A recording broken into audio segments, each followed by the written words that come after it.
Pada yang pertama, saya terima kasih atas undangannya dari Iman RI ya. Iman Republik Indonesia ya, betul ya singkatannya ya.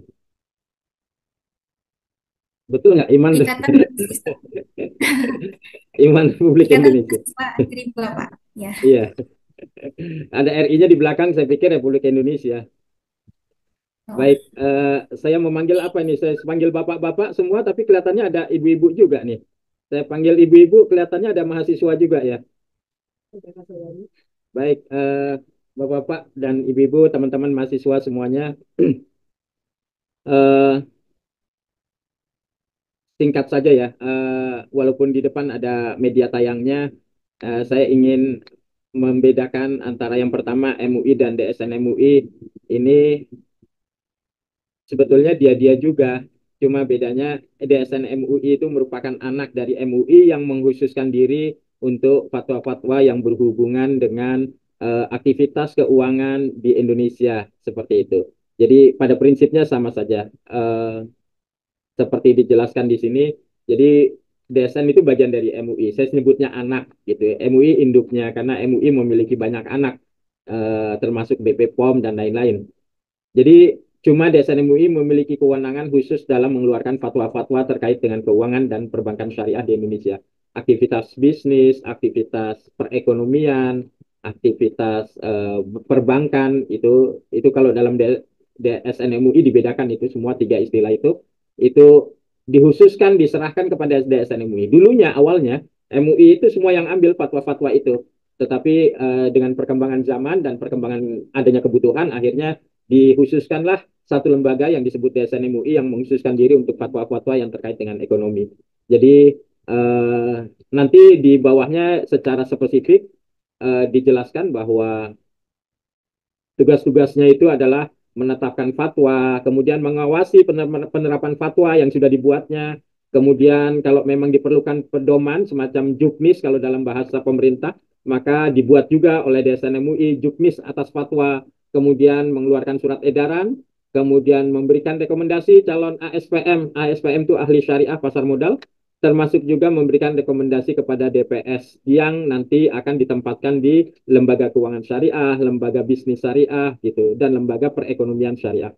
Kemudian menerbitkan pernyataan kesesuaian ini biasanya dengan produk-produk teknologi seperti aplikasi-aplikasi yang digunakan untuk pembelian saham dan lain-lain.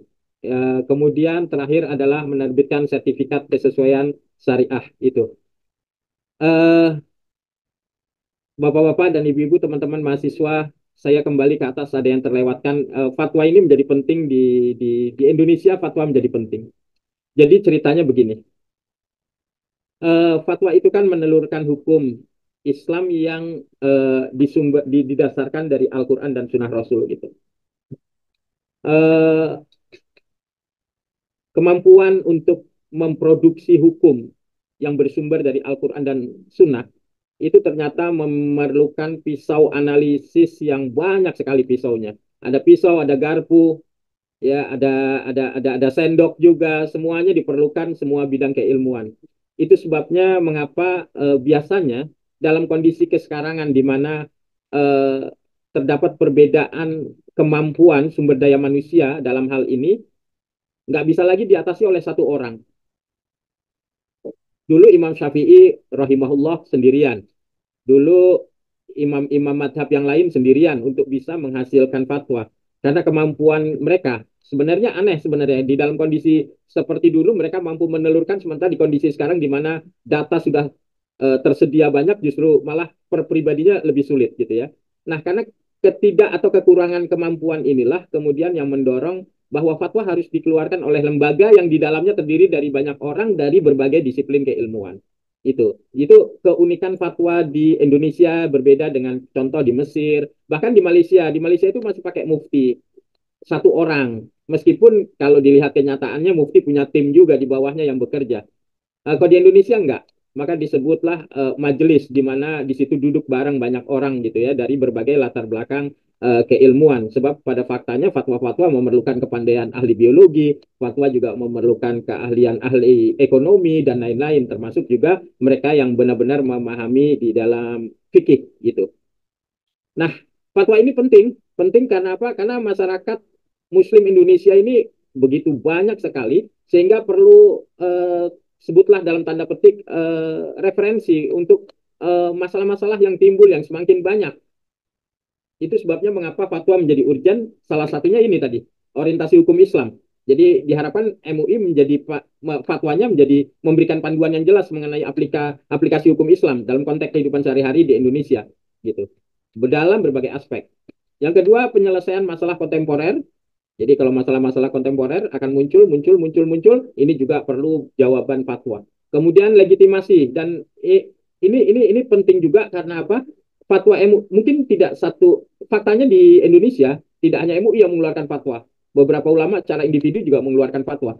Tetapi masyarakat pada kenyataannya melihat MUI jauh lebih berpengaruh, punya legitimate yang kuat sehingga fatwa MUI menjadi lebih urgent gitu. Kemudian yang keempat, pengaruh dalam pembuatan kebijakan publik. Ini juga fakta, di mana pemerintah sering sekali ketika mau mengambil kebijakan itu melibatkan MUI. Maka fatwa MUI jelas amat urgent di sini. Kemudian konsistensi dan kesatuan umat. Jadi perlunya fatwa dari satu lembaga yang legitimate itu akan mendorong kesatuan umat. Itu pasti harapannya urgensinya di situ. Kemudian adalah pemeliharaan. Pemeliharaan itu artinya bagaimana agar nilai-nilai Islam itu tetap eksis. Itu juga diperlukan dengan adanya fatwa. Seperti itu mengapa fatwa menjadi penting. Kemudian yang wewenang silahkan dibaca sendiri ya.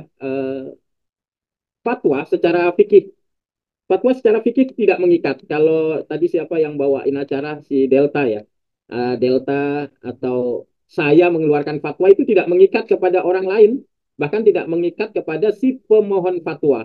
Jadi kalau ada saya bertanya kepada seseorang mufti umpamanya pemberi fatwa, saya mau tanya ini hukumnya apa, terus dijawab haram umpamanya. Saya tidak terikat, saya boleh boleh tidak menerima pendapat itu. Itu fatwa itu tidak mengikat. Fatwa itu tidak mengikat. Nah, fatwa baru mengikat ketika dia kemudian diadopsi oleh Undang-Undang Republik Indonesia.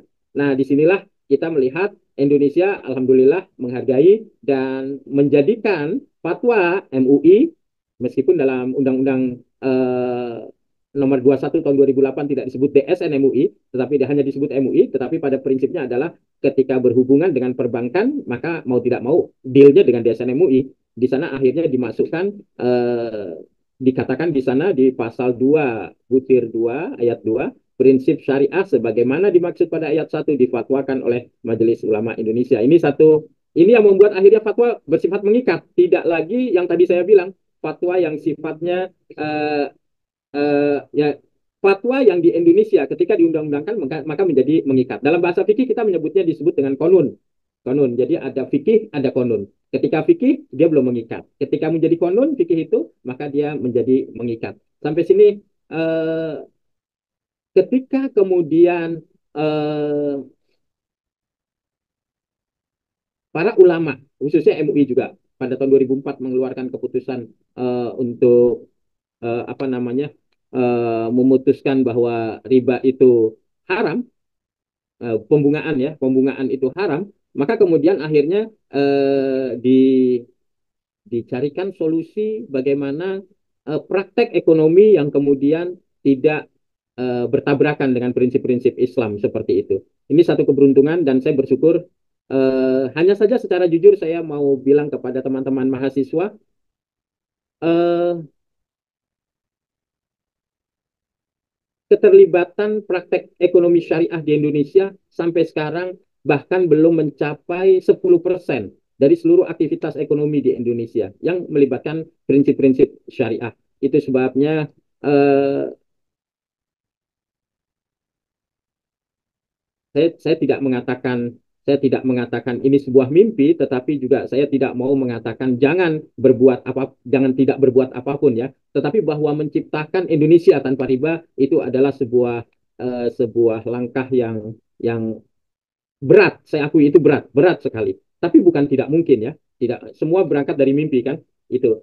Seperti kita juga dulu awal-awalnya kita juga merasa rasanya tidak mungkin deh gitu ya untuk membuat satu bank yang uh, berjalan atau running berdasarkan prinsip-prinsip syariah.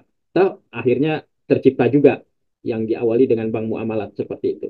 Jadi uh, saya ingin mengatakan kepada teman-teman mahasiswa, diperlukan kerja keras, keras, keras, keras, keras, keras, keras banget gitu ya. Karena sejujurnya ada juga diam-diam perlawanan dari pihak tetangga untuk tidak untuk membuat ini tidak semakin berkembang seperti itu fakta yang nggak bisa dihindari seperti itu fakta dan saya mendengar sendiri bagaimana mereka berusaha untuk menjegal yang hal-hal yang berhubungan dengan syariah atas dasar kekhawatiran Islamisasi Indonesia gitu. Islamisasi Indonesia kalau dulu ada istilah Kristenisasi ya, sekarang ada istilah apa? Islamisasi Indonesia seperti itu. Jadi sekali lagi saya ingin katakan bahwa MUI, DSN MUI akan terus berusaha. Ya tentunya ini juga melibatkan unsur politik juga, tidak bisa diabaikan bahwa keberadaan DSN MUI juga didukung oleh dukungan-dukungan politik juga. Tanpa dukungan politik juga kami juga kesulitan juga gitu ya. Demikian yang bisa saya sampaikan. Siapa Mbak Delta ya tadi ya. Eh, Selanjutnya saya pikir lebih banyak kita untuk diskusinya lah ya daripada saya bicara. Terima kasih. Assalamualaikum warahmatullahi wabarakatuh.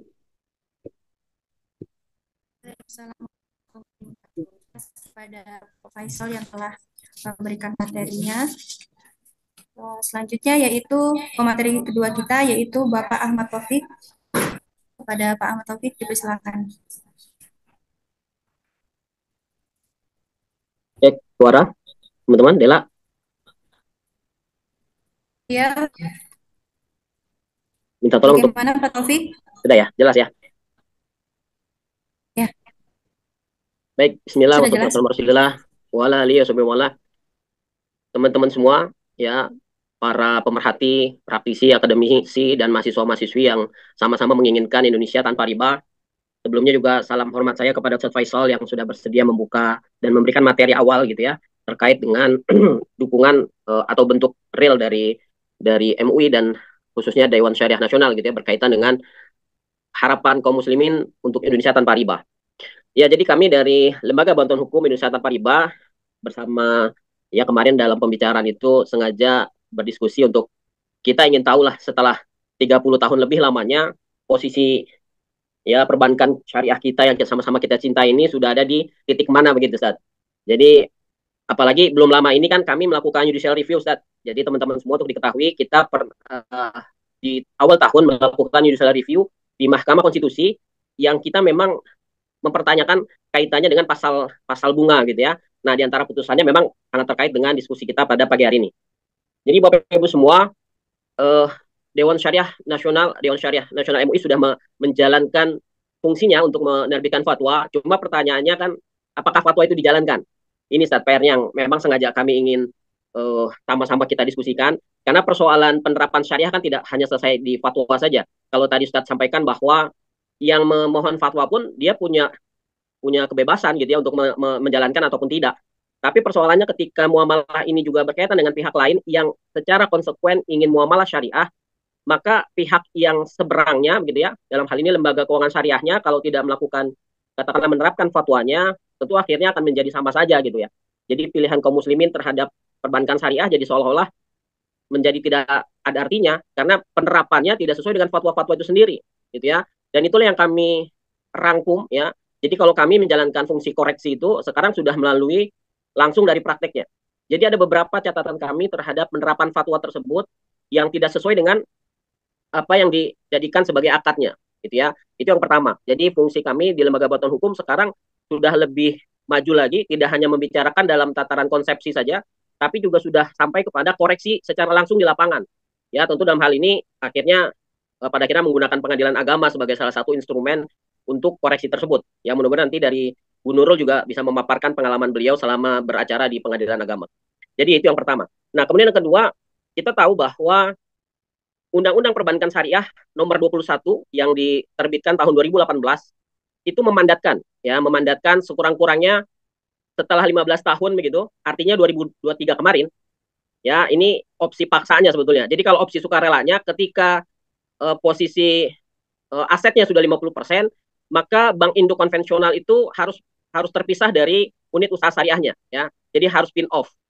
Ini mandat undang-undang nih ya. Jadi setelah 15 tahun di 2023 kemarin, kami pun merasa agak heran gitu ya. Kenapa di 2023 kemarin itu tidak banyak juga pembicaraan terhadap hal ini begitu ya. Jadi seolah-olah ini jadi melanggar undang-undang secara bersama-sama begitu.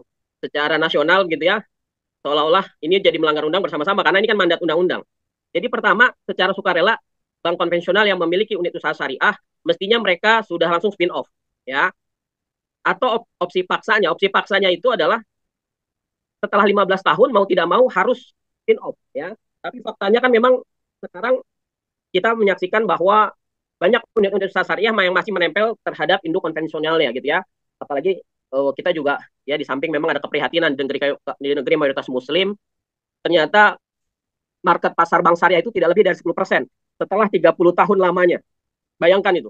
Bahkan ketika sudah diancamkan, kalau kita selalu mendramatisir ya untuk persoalan riba, kalau yang tidak syariah di ekonomi Islam berarti kan ada praktek ribanya salah satunya, ya larangan yang pasti terjadi di ekonomi syariah. Jadi setelah diancamkan perang oleh Allah dan Rasulnya sekalipun, ternyata negeri mayoritas Muslim ini tidak sesegera atau tidak intensif untuk melakukan perubahan ya, meninggalkan riba dengan menjalankan ekonomi syariah ya setelah 30 tahun lebih lamanya. Bahkan setelah diundang-undangkan sekalipun ya. Jadi Undang-Undang Nomor 21 tahun 2008 gitu ya. Itu kan mestinya bisa memaksa dan dengan sendirinya kita semua sebagai ya konstituen gitu ya, sebagai masyarakat pengguna jasa juga harus bisa bisa kritis gitu ya terhadap apa yang tengah terjadi sekarang, bahwa ternyata undang-undang perbankan syariah itu ya di pasal 68 itu jelas sekali. Jadi opsinya setelah kalau tidak asetnya 50%, maka setelah 15 tahun harus tuh. Jadi tidak ada pilihan, memang harus spin off gitu ya. Jadi ternyata itu tidak juga membuat hal itu terwujud gitu ya. Karena dengan sendirinya ketika masih menginduk ya tentu ada kelemahan-kelemahan ya yang secara langsung ataupun tidak mempengaruhi praktek akhirnya penerapan fatwanya itu sendiri. Ya itu hal kedua. Nah hal ketiga tadi saya sampaikan bahwa dengan adanya putusan Mahkamah Konstitusi nomor 63 gitu ya. Jadi kurang lebih di antara bunyi pertimbangan hukumnya begini. Kalau Anda Muslim, maka Anda harus berbank syariah. Ya, itu secara jelas, secara implisit gitu ya. Keputusan itu diantaranya memberikan kebebasan berkontrak, maka ketika fatwa soal praktek pembungaan itu sudah jelas, nyata haram gitu ya, kita tidak bicara lagi soal bank konvensional gitu. Maka semua harus hijrah ke bank syariah. Cuma kan persoalannya sekarang bagaimana kesiapan bank syariah kita dalam hal ya menampung ya mengakomodasi kebutuhan berbank syariah dari kaum muslimin.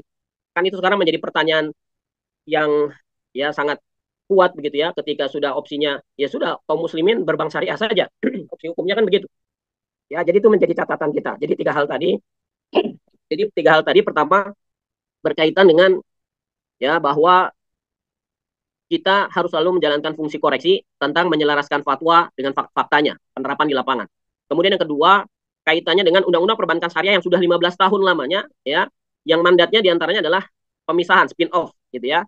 Lalu kemudian berikutnya putusan MK nomor 63 ya, kaitannya dengan kaum muslimin. Kalau Anda muslim, Anda berbank, Anda harus memilih bank syariah sebagai opsi untuk ya berkontrak, begitu kira-kira. Jadi setelah itu semua, momentum itu semua yang kita rangkum, kami di Lembaga Bantuan Hukum melihat banyak sekali ya, kalau tidak dikatakan hampir semua gitu ya, pelanggaran fatwa itu ternyata tetap dilakukan gitu ya. Hanya memang koreksinya yang mungkin masih kurang gitu ya. Jadi kemarin sebetulnya kita juga berharap dari Dewan Pengawas Syariah salah satu bank itu bisa ikut serta diskusi, cuma karena waktunya barangkali tidak cocok sehingga hari ini tidak bisa bersama-sama kita. Karena kita juga butuh mengetahui apakah fungsi ya Dewan Pengawas Syariah gitu ya, DPS di tiap-tiap bank itu berjalan dengan sebagaimana mestinya, karena kan estafet fatwa itu ada di mereka ya. Karena dalam prakteknya sebagai salah satu contoh, saya mengambil kasus yang memang baru terjadi beberapa bulan kemarin ya. Jadi ada satu bank syariah yang menggunakan akad MMQ ya, musyawarah mutanakisah.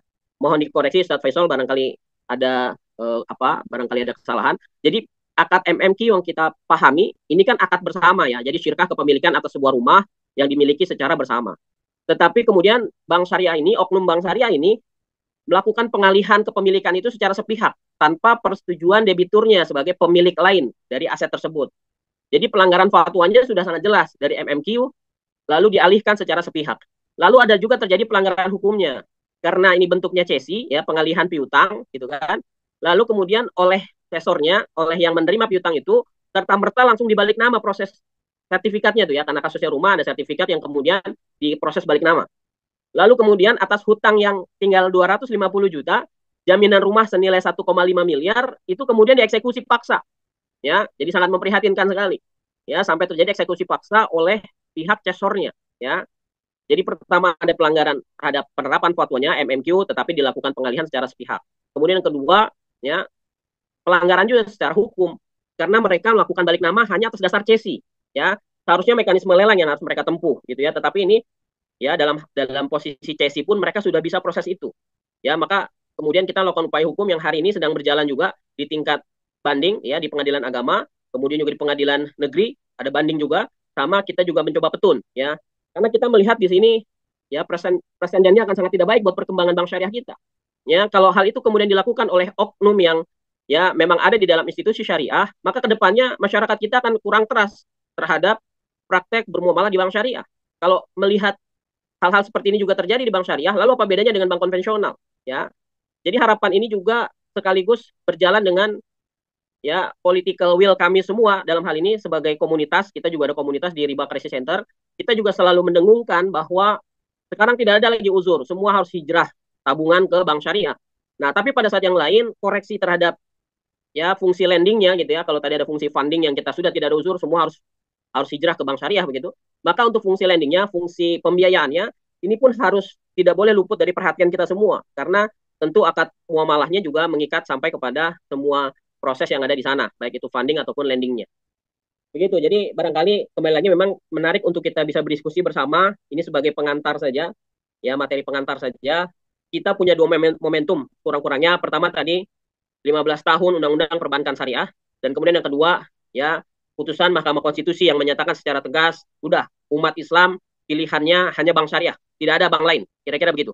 Ya, barangkali itu adalah Dr. Faisal dan teman-teman semua. Mudah-mudahan ini bisa menjadi, apa namanya, ya, materi diskusi kita untuk lebih dalam lagi, dan setelah hari ini kita bisa, ya, melakukan upaya-upaya lanjutan, ya. Jangan sampai negeri mayoritas muslim, ya, justru mengundang azab Allah, gitu ya, dengan praktek-praktek riba yang dijalankan dengan, ya, begitu gampangnya. Ini perjuangan kita semua. Maka teman-teman Iman RI ini, karena bicara riba bicara keimanan, gitu ya, mudah-mudahan bisa terus memupuk harapan, memupuk, ya, loyalitas, memupuk keilmuan, gitu ya, supaya mudah-mudahan di masa yang akan datang Indonesia tanpa riba walaupun berat, ya Ustadz, itu menjadi amal soleh buat kita semua. Adanallahu wa yakum ajmain. Terima kasih kepada Bapak Ahmad Taufik yang telah membawakan materinya. Selanjutnya yaitu narasumber kita yang ketiga, yaitu Bu Nurul Amalia, SHMH, selaku Direktur Paham Indonesia Cabang Jakarta, advokat dan akademisi. Kepada Ibu Nurul, waktu dan tempat dipersilakan. Bismillahirrahmanirrahim. Assalamualaikum warahmatullahi wabarakatuh. Waalaikumsalam warahmatullahi wabarakatuh. Alhamdulillah wa syukurillah wa salatu wassalamu ala rasulillah. Allahumma sholli ala Muhammad wa ala ali Muhammad. Yang saya hormati, salam takzim kepada panitia acara webinar, ya, diskusi panel dan seminar nasional Potret Bank Syariah. Yang saya hormati narasumber, juga para peserta webinar. Baik, saya akan menyampaikan karena saya memang nggak terlalu expert ya untuk kasus-kasus perbankan syariah. Tapi ada beberapa yang pernah ditangani juga, ya. Tetapi memang rata-rata penyelesaiannya itu saya selesai melalui alternatif penyelesaian sengketa, ya. Jadi tidak melalui jalur litigasi, ya. Dari beberapa case yang Paham Jakarta pernah tangani itu selesainya nggak ke pengadilan, ya. Alhamdulillah. Jadi memang ada beberapa lah gitu untuk case-case, ya. Nah, terkait dasar hukum penyelesaian, ya. Jadi untuk di pengadilan agama, ini kan ada peran pengadilan agama dalam menyelesaikan sengketa ekonomi syariah, walaupun dalam webinar ini sudah mengerucut pada sebuah case, ya, sebagai problem yang setidaknya diikhtiarkan untuk dipecahkan, ya. Nah, kalau di Undang-Undang Peradilan Agama sendiri itu memang kita melihat ada 3 kali perubahan, ya. Ada Undang-Undang Nomor 7, ya, tahun 89. Ini memang waktu itu secara suasana kebatinannya memang belum ada mengatur mengenai ekonomi syariah, ya. Baru kemudian di Undang-Undang Nomor 3 tahun 2006 di perubahannya ini barulah memasukkan tentang ekonomi syariah, ya. Nah, kemudian juga ada perubahan yang tidak begitu banyak di Undang-Undang Nomor 50 tahun 2009, ya, tentang perubahan kedua Undang-Undang Nomor 7 tahun 89. Nah, sebagaimana kita ketahui juga bahwa peradilan agama ini memiliki kewenangan, ya. Kewenangannya lebih ke leg spesialis, ya. Jadi adalah diperuntukkan bagi orang-orang yang beragama Islam, ya. Dan tentu saja ini diberikan kekuasaan, ya, kekuasaan kehakiman di lingkungan peradilan agama yang dilaksanakan oleh pengadilan agama dan pengadilan tinggi agama, ya. Jadi memang skupnya adalah untuk masyarakat yang beragama Islam. Nah, dalam hal ini kewenangan atau kekuasaannya yaitu di pengadilan agama juga menyelesaikan perkara-perkara di tingkat pertama ya. Orang-orang yang beragama Islam itu di bidang perkawinan, pewarisan, wasiat, hibah, wakaf, zakat, infak, sodakoh, dan juga ekonomi syariah ya. Ini baru di perubahan kedua ya, baru muncul.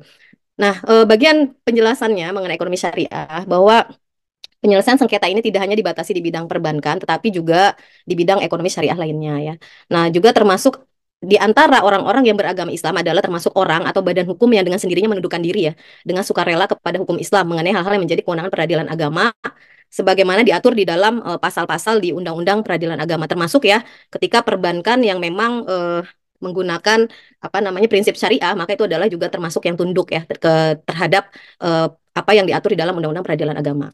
Nah, untuk perkawinan dan kewarisan mungkin nggak perlu saya sampaikan ya, karena ini memang nggak core-nya ya hari ini bicara terkait itu. Nah, tetapi ada pembatasan kewenangan di pengadilan agama dalam memutus sengketa ya. Ini juga akhirnya jadi apa ya? Jadi kontradiktif ya. Dalam hal terjadi sengketa mengenai hak milik atau keperdataan lain dalam perkara-perkara sebagaimana di dalam pasal 49 terkait kewenangan, maka khusus mengenai objek yang menjadi sengketa itu harus diputus lebih dahulu oleh pengadilan dalam lingkungan peradilan umum. Walaupun ini secara teori, tetapi prakteknya pengadilan agama juga menyelesaikan sengketa-sengketa ya, seperti sengketa waris, sengketa hibah itu juga sengketa sebenarnya. Tetapi di sini kan kalau melihat pasalnya ya keberlakuannya, ini kan harusnya diselesaikan dulu di peradilan umum. Tetapi yang terjadi memang prakteknya diselesaikan juga di pengadilan agama.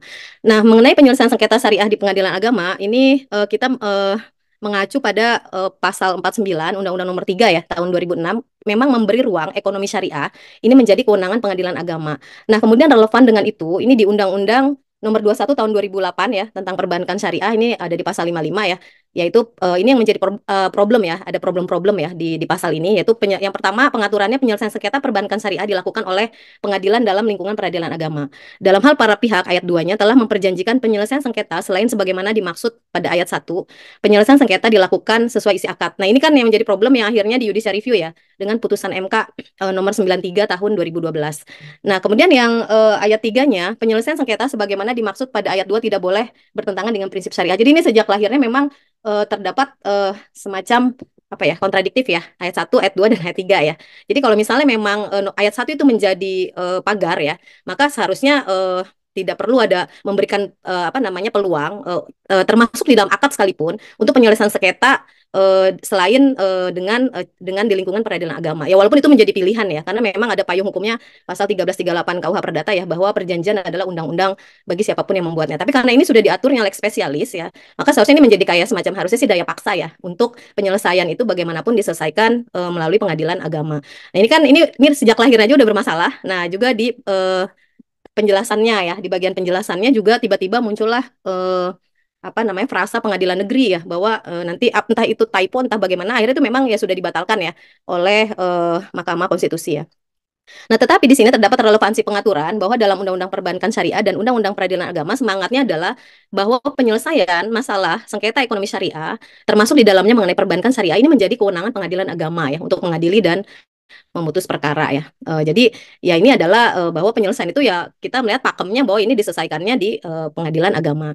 Meskipun akhirnya ada problem pengaturan dalam Undang-Undang Perbankan Syariah tadi yang bertentangan tadi ya, maka seolah ada pertentangan antara ayat 2 dan ayat 3 sebagaimana apabila para pihak akhirnya memilih penyelesaian di PN ya, bukan di PA. Contohnya adalah kesepakatan sepihak, misalnya tadi yang dicontohkan adalah bank ya, tiba-tiba bank melenceng, dia melakukan unmanning ya, atau tiba-tiba melakukan sita eksekusi ya, pengadilan negeri. Padahal harusnya diselesaikan, tapi saya nggak tahu ya, apakah ini sudah diselesaikan melalui musyawarah dulu gitu ya, biasanya sih seperti itu ya, atau memang dia langsung menggunakan perangkat-perangkat pengadilan di pengadilan negeri ya, untuk mengajukan sita eksekusi ya, seperti itu. Jadi di sini akhirnya memang munculnya ini dianggap tidak ada kepastian hukum ya. Nah, bahwa kontradiktif tersebut akhirnya melahirkan ketidakpastian hukum ya, karena memang diasumsikan para pihak boleh memilih mau di lingkungan peradilan agama atau di peradilan umum. Itu tadi yang contoh kasusnya itu seolah-olah jadi bank itu punya hak ya, punya hak secara sepihak untuk menentukan bahwa dia akan melakukan ini di luar pengadilan agama misalnya seperti itu, atau dia menyelesaikan dengan cara dia sendiri gitu ya, memilih pengadilan negeri.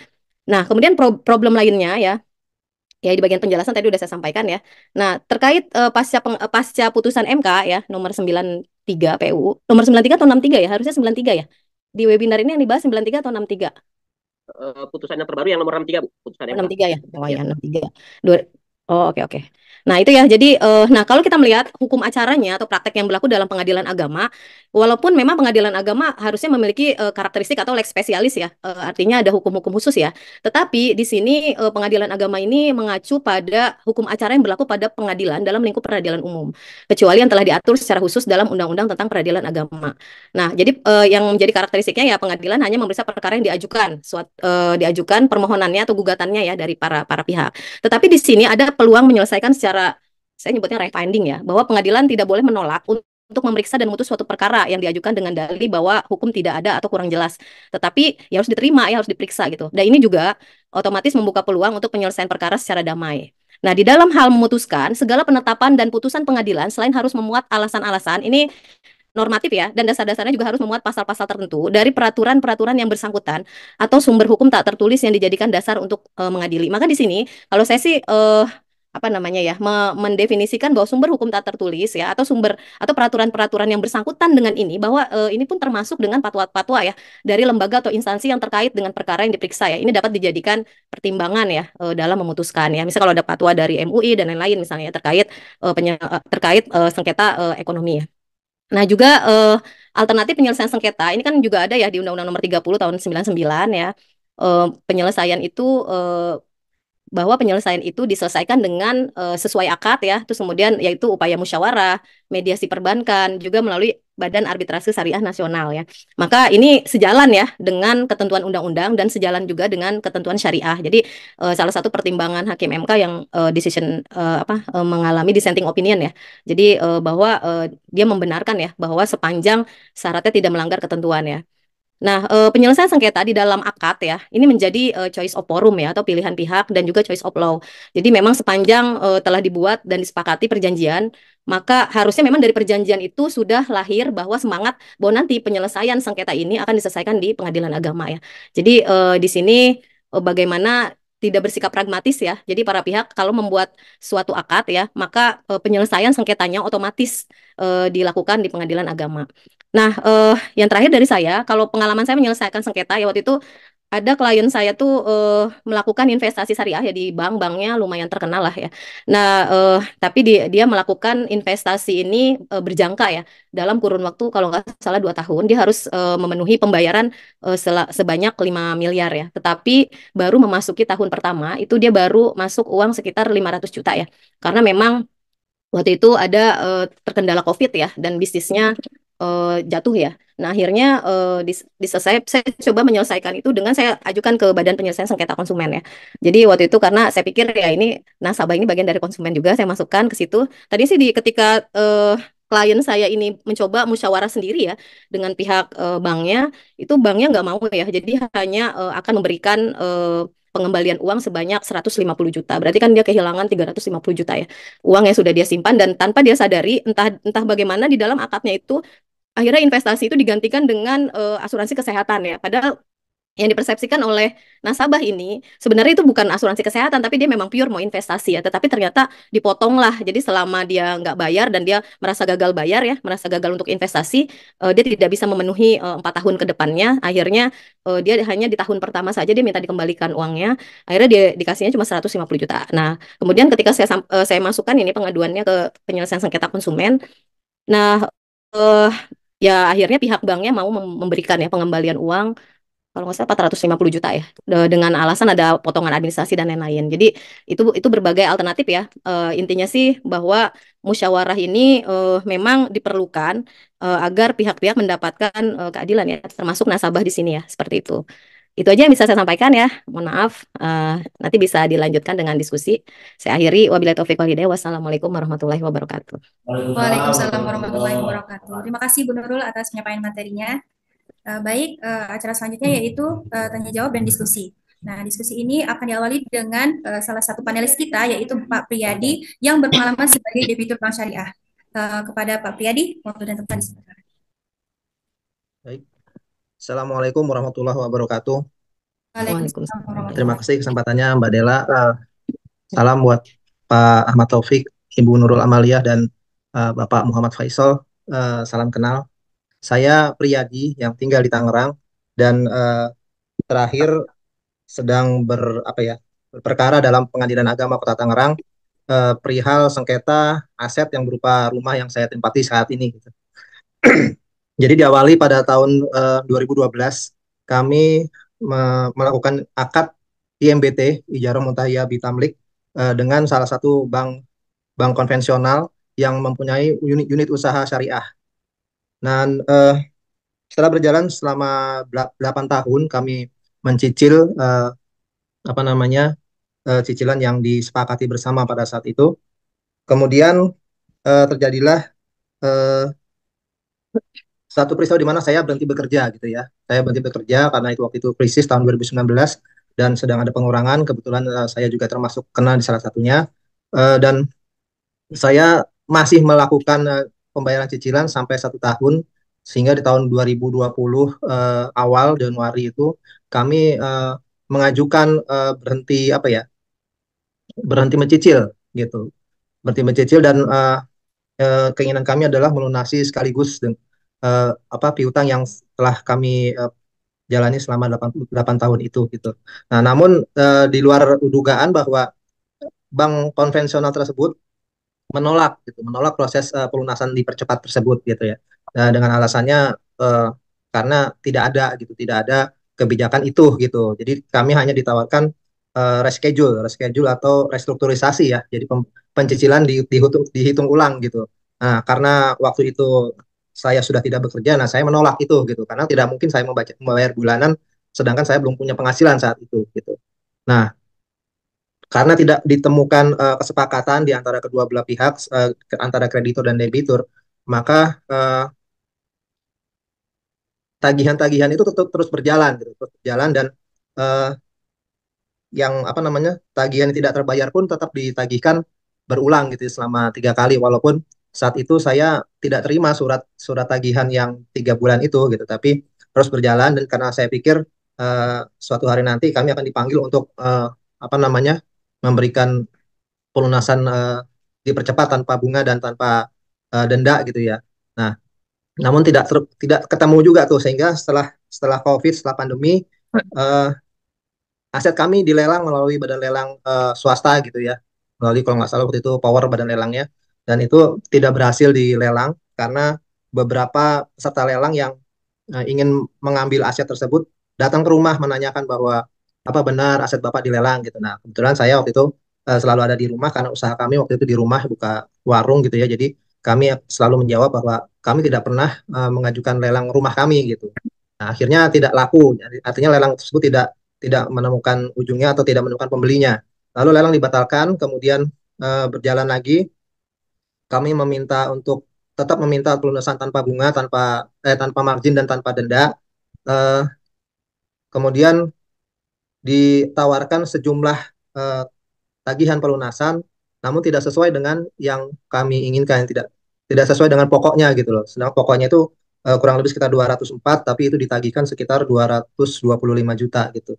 Nah, kami kembali lagi mengajukan permohonan melalui Intra waktu itu, dengan dibantu dengan Pak Ustadz Ahmad Taufik untuk permohonan keringanannya. Namun permohonan itu tetap ditolak oleh bank tersebut, dan bank tersebut melakukan cesi atau eh, apa namanya peralihan aset tersebut dengan akad subrogasi, ya, buyback, itu subrogasi.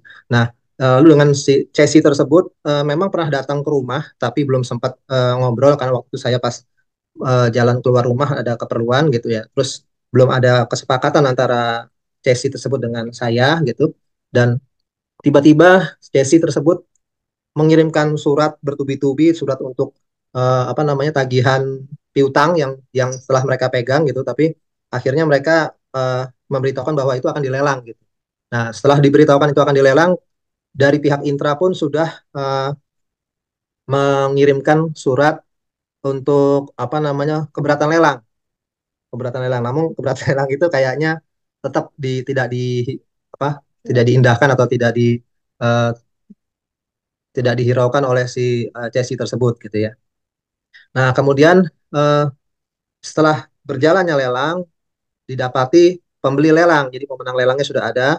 Kemudian pemenang lelang tersebut beberapa bulan berikutnya mengirimkan, tahun 2023 bulan Agustus kalau tidak salah, itu mengirimkan Ambon tuh, debt collector, gitu ya, kurang lebih Jadi Ambon datang ke sini berkelompok 7 orang gitu, dan sifatnya adalah menakut-nakuti kami lah gitu. Artinya mengintimidasi lah supaya kami meninggalkan rumah karena mereka sudah memegang surat kuasa untuk pengosongan gitu. Lalu dari situlah setelah kami konsultasikan dengan Intra bahwa mungkin lebih baik diperkarakan saja di pengadilan agama gitu. Karena memang dari uh, akad yang telah kami sepakati bahwa bila terjadi sesuatu atau berhentinya apa namanya pembayaran cicilan, maka diselesaikan melalui pengadilan agama. Itu dalam dalam akad IMBT tersebut sudah dicantumkan gitu. Nah, mulai itu September 2023 saya mulai berperkara tanpa didampingi oleh advokat, karena beberapa advokat, kalau kurang lebih antara 10 orang advokat yang telah saya tawarkan untuk memegang apa namanya kasus ini atau perkara ini, mereka menolak eh, untuk apa membantu gitu ya, dengan alasan karena kapasitasnya tidak ada atau waktunya tidak ada atau kurang paham tentang ekonomi syariah gitu. Jadi akhirnya sampai terakhir sidang 4 4 Juli lalu itu saya eh, berperkara atau bersidang secara sendiri gitu ya, tanpa didampingi oleh advokat. Sementara dari pihak banknya itu ada 5 advokat, kemudian dari pihak tergugat 3 juga. Saya jelaskan dulu, pihak tergugat pertama adalah bank bank yang bank syariah, yang kedua pihak tergugat 2 adalah CSI, pihak tergugat 3 itu pemenang lelang. Kemudian ada turut tergugat 1 KPKNL Kota Tangerang dan turut tergugat 2 BPN Kota Tangerang. Nah, dalam persidangan selama kurang lebih 1 tahun itu pihak CSI atau pihak tergugat 2 itu tidak pernah hadir, dan pihak turut tergugat 2 dari BPN pun tidak pernah hadir gitu. Nah, dari situlah sidang berjalan seperti nggak kurang lengkap gitu ya, karena ada beberapa pihak yang tidak bisa ditanyakan dan tidak tidak terlibat dalam persidangan gitu. Namun akhirnya seperti yang diperkirakan oleh eh, Pak Ahmad Taufik bahwa persidangan akan berjalan normatif, artinya majelis hakim hanya melihat dari sisi-sisi undang-undang hukum perdata saja gitu, tanpa memperhatikan undang-undang hukum syariah atau kompilasi hukum syariah bank bank syariah gitu ya, perbankan syariah maksudnya. Nah, hasil keputusan terakhir, walaupun sudah dijelaskan oleh saya bahwa ini adalah gugatan melawan hukum, bukan gugatan wan prestasi, karena wan prestasi itu kan harus dibuktikan dengan eh, pengajuan apa restrukturisasi itu, misalnya menghitung ulang cicilan atau memberikan potongan bunga dan lain-lain gitu ya, ada pasalnya kalau nggak salah waktu itu. Dan itu belum pernah kami terima gitu. Maksudnya penawaran-penawaran itu belum pernah kami terima. Tapi dari pihak bank sudah menyatakan bahwa kami sudah melakukan wan prestasi, padahal kami hanya berniat untuk melunasi gitu. Tidak pernah berniat untuk berhenti kemudian tidak membayar hutang, tidak pernah. Kami hanya berniat kalau diperkenankan kami akan melunasi pokok hutangnya saja. Namun itu pun ditolak oleh pihak bank gitu. Malah bank melakukan apa-apa yang ada di ketentuan saat penandatanganan akad gitu. Jadi mengalihkan piutang, kemudian melakukan lelang dan lain-lain itu dilakukan sesuai yang ada di akad gitu. Nah, tentu saja akhirnya adalah kami melakukan apa namanya mendapati kekalahan lah dalam persidangan, dan pihak apa namanya majelis hakim menolak semua gugatan yang telah saya ajukan ke pengadilan agama. Jadi sepertinya eh, kelemahan-kelemahan dari sisi undang-undang perbankan syariah pun di situ juga turut andil, karena setelah saya baca-baca tentang perbankan syariah itu hanya apa ya, pasal-pasalnya itu hanya mencakup secara umum gitu ya, tidak ada secara detail tentang misalnya kesepakatan harus sesuai dengan hukum syariah, tapi tidak dijelaskan harus begini dan harus begitu, hanya dibilang itu aja hukum syariah. Sementara hukum perbankan syariah sendiri tidak lengkap gitu, maksudnya kan yang hanya dipakai yang kompilasi perbankan syariah aja, jadi nggak ada yang lain-lain gitu ya. Sementara kemudian dari majelis hakim pun mengemukakan satu hadis di mana Rasulullah SAW waktu itu apa namanya pernah mendapati sahabat yang apa namanya berperkara hutang piutang, kemudian beliau menyita aset Muaz dan kemudian menjualnya, lalu diberikan kepada orang yang memberikan hutang atau apa namanya krediturnya gitu. Nah, hanya itu aja yang dipakai oleh majelis hakim terakhir pada saat keputusan persidangan gitu. Mungkin itu aja, tapi sebenarnya masih banyak ya, maksudnya cita-cita di dalamnya yang saya agak miris juga gitu bahwa ternyata apa pengadilan agama pun tidak tidak sekuat apa ya, tidak sekuat dasarnya untuk eh, sebagai pengadilan agama gitu ya. Maksudnya, jadi segala sesuatu yang saya ajukan untuk dipertimbangkan secara syariah itu sama sekali tidak digubris oleh majelis hakim. Gitu aja. Kurang lebihnya kami mohon maaf. Wabillahi taufiq wa hidayah. Wassalamualaikum warahmatullahi wabarakatuh. Waalaikumsalam warahmatullahi wabarakatuh. Terima kasih kepada Pak Priyadi yang telah bersedia menjadi panelis kita hari ini.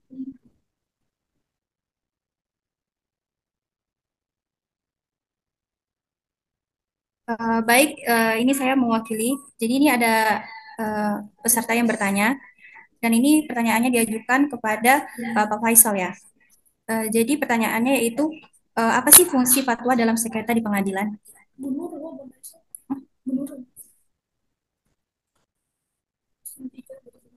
Maaf, ini pertanyaannya ditujukan kepada narsum 3 ya, Ibu Nurul. Ibu Nurul Amalia. Ya, langsung jawab ya, Del. Ya, Bu. Ya, tadi seperti yang saya sampaikan ya, bahwa putusan majelis hakim, ini yang pertanyaan tadi Patwa kan ya, bukan yang Ya. Bapak yang tadi panelis.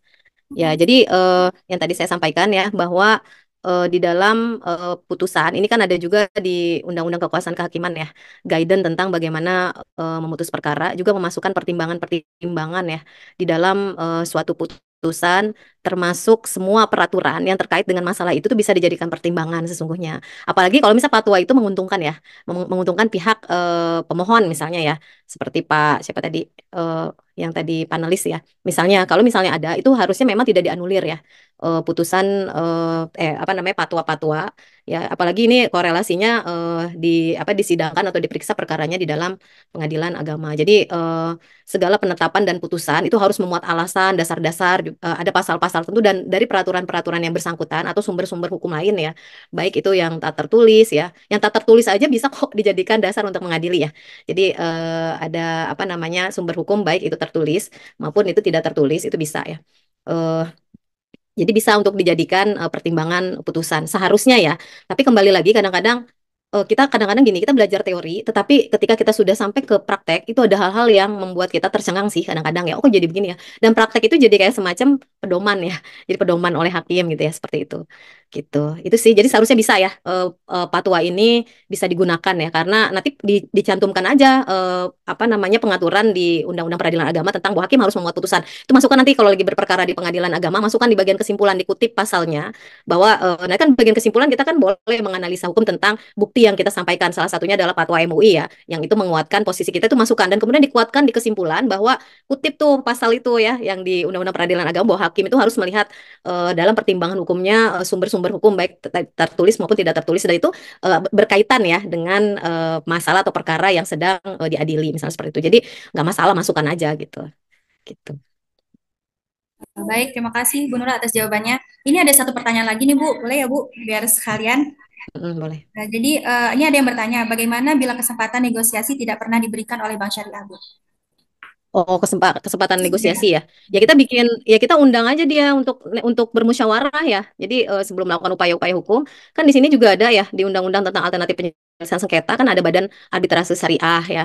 Ada itu ya, ada Basarnas ya. Kita bisa menggunakan itu ya. Jadi yang berhubungan dengan itu ya kita kalau kalau misalnya memang itu sudah terjadi sengketa, maka kita bisa mengajukan musyawarah untuk itu ya, mendatangi banknya. Tapi kalau misalnya udah ditutup sama sekali, ya ini kan adalah suatu kesalahan ya. Jadi sebelum apa namanya dia mengeluarkan kebijakan itu memang harusnya ada pemberitahuan, ada musyawarah. Biasanya sih harusnya sih ada ya. Tapi itu bisa menjadi salah satu cacat ya, cacat perilaku atau perbuatan melawan hukum sih yang bisa kita masukkan ke dalam poin kalau kita nanti mengajukan upaya hukum ya terkait persengketaan bahwa tidak diberikan kesempatan, tahu-tahu rumahnya dilelang misalnya kayak gitu ya. Tidak ada pemberitahuan. Ini adalah bagian dari perbuatan melawan hukum yang dilakukan oleh bank sebagai lembaga ya gitu. Kemudian ini ada pertanyaan lagi satu. Pertanyaan ini akan diajukan kepada Bapak Faisal. Ini ada yang bertanya Pak, jadi bagaimana jika eh, akad dan apa sih konsekuensi ET. Gimana pertanyaannya tadi? Jadi ini ada yang menanyakan ke DSN bagaimana akad dan konsekuensi akad YMBT. Baik, yang terjadi pada Pak Priyadi ya Pak. Ini agak lucu sedikit nih Pak. Eh, Pak Priyadi itu jadi gini ya Pak. Saya kebetulan di depan saya ini ada KEHS. KEHS itu singkatan dari apa ya? Kompilasi Hukum Ekonomi Syariah gitu. Ada yang lucu nih. Saya juga baru baca, ada yang lucu aja. Sudah terlihat. Jadi Pak Priyadi, waktu Bapak melakukan akad IMBT, Ijarah Muntahiyah Bitamlik, secara hukum Bapak belum memiliki rumah itu. Jadi Bapak baru sewa rumah itu. Jadi agak aneh juga jika Bapak eh, dianggap agak aneh nih dia. Jadi bisa dilihat ya. Jadi gini, di pasal 323 di sana tertulis akad ijarah muntahiyah bitamlik atas suatu benda antara, ini harusnya mukjir, ini bukan muajir ya, antara mukjir dengan mustajir diakhiri dengan kepindahan kepemilikan. Jadi kepemilikan kepemilikan itu adanya di akhir setelah Bapak bayar sewa yang dicicil itu. Nilai sewa yang dicicil itu habis sudah, katakan Bapak katakan berapa nih sewanya 10 tahun. Oke, selama 10 tahun ini kan boleh kan kita kalau ngontrak rumah bayarnya nyicil.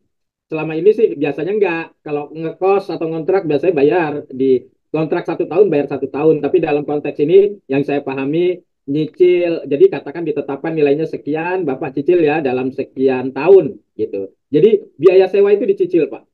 Biaya sewa itu dicicil. Biasa kita kalau ngekos kamar itu biasanya kan langsung di depan full untuk 1 bulan sekian. 1 bulan lagi ada kontrak baru 1 bulan, kontrak baru lagi 1 bulan, kontrak baru. Atau kalau sewa rumah 1 tahun bayar, 1 tahun bayar. Nah dalam konteks Bapak ini kontraknya sekian belas tahun, nilainya sekian, tapi dibayar cicil per bulan seperti itu.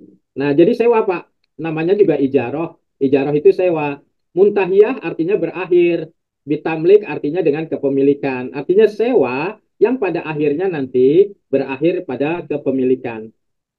Ijaroh bitamlik adalah salah satu siasat untuk menghindari praktek riba. Jadi daripada beli rumah dinilai sekian, nanti kena bunga, lebih baik udah sewa saja kamu. Sewa sebenarnya nilai sewanya seharga rumah itu. Tapi nanti di akhir akan ada perpindahan kepemilikan. Perpindahan kepemilikannya nanti pakai akad apa? Dijelaskan di yang ayat 2-nya pasal 323. Pemindahan kepemilikan setelah uang sewa sudah dibayar itu nanti dilakukan dengan akad jual beli atau hibah. Dikasih gratis saja sama banknya. Nih ambil nih rumah nih buat lo gitu. Atau pakai dijual lah, dijual. Nih rumah udah kamu sewa 15 tahun yang aku jual, tapi biasanya harganya pasti murah banget karena pada prinsipnya harga sewa itu sudah termasuk sebenarnya dalam apa tanda petik ya, itu sebenarnya sudah merupakan harga rumah itu. Jadi Pak Prijadi baru punya rumah itu setelah sewa itu lunas. Jadi lagi nih, dalam kondisi selama uang sewa belum lunas, maka siapapun tahu yang namanya sewa, aset tidak akan berpindah kepemilikan kepada si penyewa, tidak akan nevel. Itu bahkan dihukum di luar angkasa juga begitu, seperti itu. Jadi pada prinsipnya masih milik bank. Jadi kalaupun ada utang, jika ada utang, maka itu adalah utang sewa rumah, bukan utang rumah, bukan utang pembelian rumah. Dibedakan ya. Jadi saya memberi harga manfaat sebuah barang, harganya 1 juta, lalu saya bayar selama 10 kali cicilan 100 ribuan. Yang kemudian di pertengahan jalan saya tidak mampu, maka saya utang atas biaya manfaat atau sewa manfaat, bukan utang atas kepemilikan barang yang manfaatnya saya ambil itu. Jadi tidak ada tidak ada. Jadi utang yang dimaksud itu mungkin oleh pihak pengadilan adalah utang sewa. Baik. Yang anehnya di kompilasi hukum ekonomi syariah ini adalah ini dia.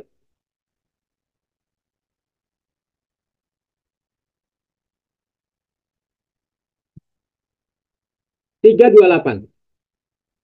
Pengadilan dapat menentukan untuk menjual makjur itu barang yang sedang disewa yang tidak dapat dilunasi oleh Pak Priyadi, mustajir, dengan harga pasar untuk melunasi utangnya Pak Priyadi. Nah, ini aneh. Bagaimana bisa barang belum dimiliki kok disuruh jual? Ini kan siapa yang mau jual? Pak Priyadi belum memiliki kok. Pengadilan dapat menentukan untuk menjual.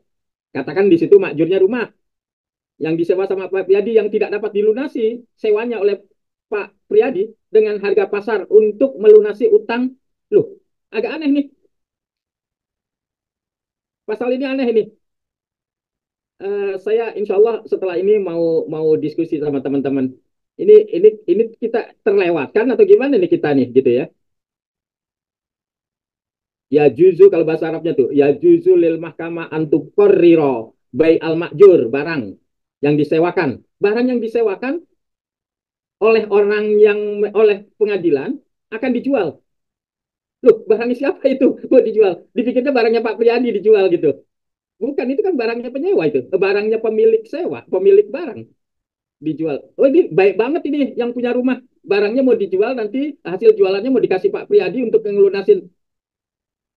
Gimana itu? Habis gitu Pak Priyadi diminta subrogasi. Aneh lagi. Gitu ya. Jadi saya nggak tahu bagaimana Pak Priyadi, yang pasti eh, waktu itu saya berpikir Pak Priyadi seharusnya didampingi oleh seorang ahli lah, bukan lawyer, bukan siapalah, ahli ekonomi, ahli syariah gitu ya, untuk menggambarkan ini.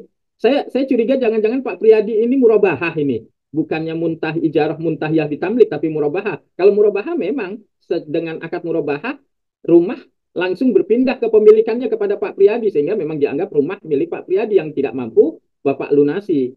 Jangan-jangan saya menduga ini murabahah nih, jangan-jangan nih, bukan ijarah. Tapi kalaupun ijarah, pasal 328 ini tetap aneh juga. Mudah-mudahan yang para praktisi hukum bisa memahami ya penjelasan saya. Atau mungkin ada yang mau ditanyakan.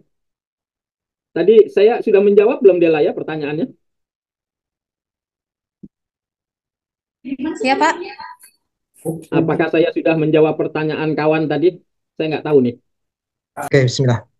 Ya, mohon maaf Pak. Tadi itu ada satu cerita yang saya belum sempat sampaikan gitu tadi, bahwa di pertengahan pengadilan, pada saat sebelum pembuktian, ya sebelum ada pembuktian, itu kami sudah melakukan konsultasi dengan pihak Erwandi Tarmizi ya, tentang akad syariah gitu.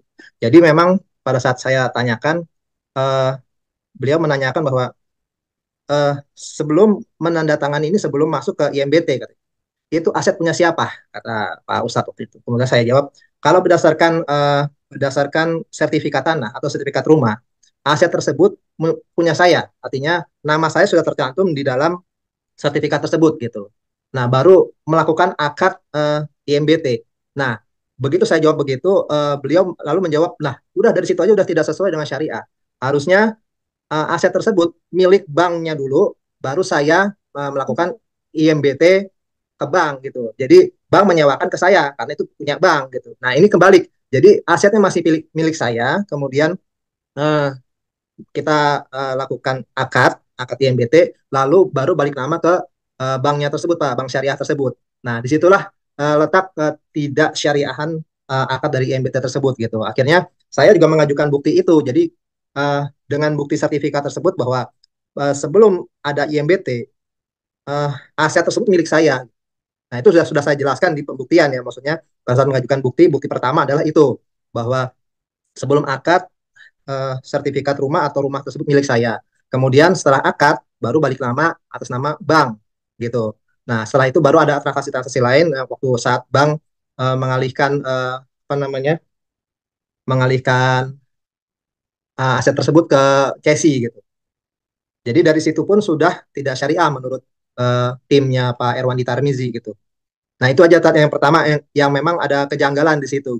Kemudian tadi mengenai kepemilikan memang benar tadi kata eh, Bapak bilang bahwa lucu gitu kalau saya menyewa, jadi itu saya menyewa menyewa rumah yang milik saya gitu jadinya.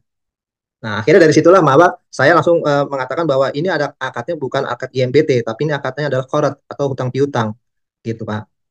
Nah, dari situlah tapi hal tersebut tidak pernah apa namanya dibahas di dalam persidangan gitu oleh majelis hakim gitu, Pak. Jadi majelis hakim hanya bilang waktu itu bank bayarnya ke siapa? Bayarnya ke pemilik rumah sebelumnya atau bayar ke Bapak gitu. Nah, ternyata setelah dikonfirmasi bank membayarnya itu ke pemilik sebelumnya. Jadi dengan Ibu Aziza, saya beli dari Ibu Aziza. Jadi bank eh, tapi setelah saya beli dari Ibu Aziza kasih DP langsung balik nama tuh gitu. Nah, baru saat itu bank memberikan sejumlah uang seharga rumahnya ke Ibu Aziza. Jadi bukan ke saya gitu. Kan harusnya jadi eh, transaksinya antara bank sama Bu Aziza ya harusnya ya. Maksudnya dalam dalam akad harusnya dalam sertifikat itu harusnya dibalik namakan dulu gitu sebelum akad dengan saya. Artinya balik nama ke bank dulu, baru setelah itu akad IMBT dilakukan. Nah, dari situlah saya mengajukan bukti utamanya itu, Pak, gitu ke pengadilan kemarin. Dan kalau kalau kalau tadi yang 328 ya menjual aset itu saya setuju maksudnya harusnya memang yang menjual adalah eh, pemilik rumah ya kalau kalau kasus seperti ini. Jadi saya menjual rumah saya lalu saya bayar hutang sisa yang belum saya bayarkan ke bank harusnya begitu ya. Sementara harga pasaran di sini itu 850 juta untuk rumah saya, tapi yang dilelang itu harganya jadi 385. Jadi selisihnya banyak hampir 500 juta sendiri selisihnya gitu. Dan hutang saya dari awal itu cuma 240 gitu. 200 dan sisanya terakhir itu sampai Januari 2020 itu tinggal 204 juta rupiah gitu sisanya. Jadi saya udah kehilangan duit sebesar 200 juta sekian, lalu kehilangan rumah gitu. Nah, itu tidak diperhitungkan sebagai kerugian dalam persidangan gitu. Jadi karena dimasukkannya kepada kelalaian saya di situ gitu. Padahal kan saya memang mau melunasi, bukan mau melalaikan gitu.